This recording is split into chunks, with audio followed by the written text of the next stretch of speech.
learned about racism, and what have you done yourself that perpetuates the problem, and what have you done to learn about how to actually change the nature of our consciousness about one another?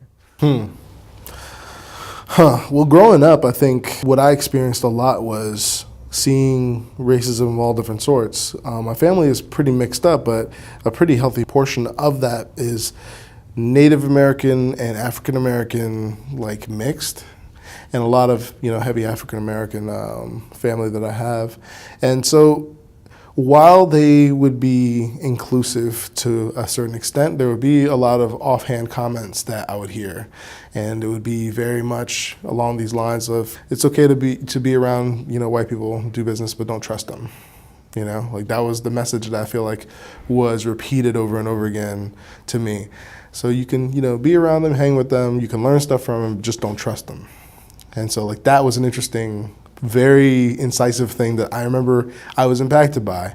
And so growing up, I would hang out with all these different kids, white kids included, and, like, I didn't really see a reason not to trust them, but there was always this kind of thing in my head. I was like, I don't know, there's something there, because, these grown-ups that, I believe in, told me that they can't be trusted.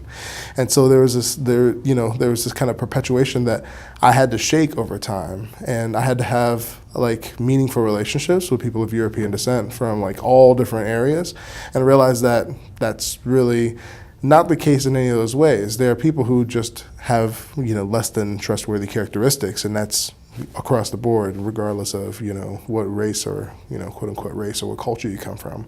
There are people who have been hurt, and, like, obviously going back to what I think of as the cycles of violence.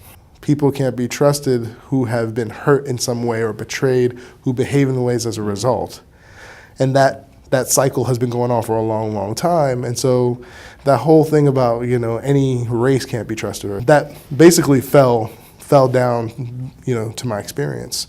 So I think it's just, like, not speaking up, the things that I did to perpetuate the racism that I saw with black kids against white kids, and, Latin kids, and, all people of color, POCs as some places call them.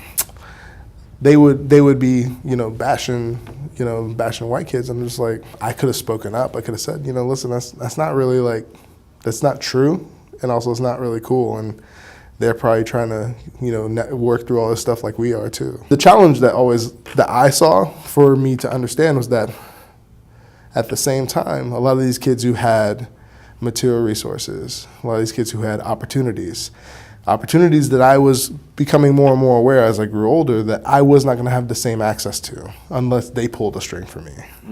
You know what I mean? Like, that was a piece of that puzzle that I don't know yet that I've been able to figure out. There's something about a responsibility to humanity that if I have an advantage because of what has been given to me, whether it's like whether I earned it or whether I haven't, if I have a certain degree of wealth or prosperity, I need to find ways to share it with others, because otherwise my prosperity isn't worth anything, because then I'm worried about securing it, from everybody else.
Vibrations which are not visible to the eye, but which are rapid enough to be sensed by the ear.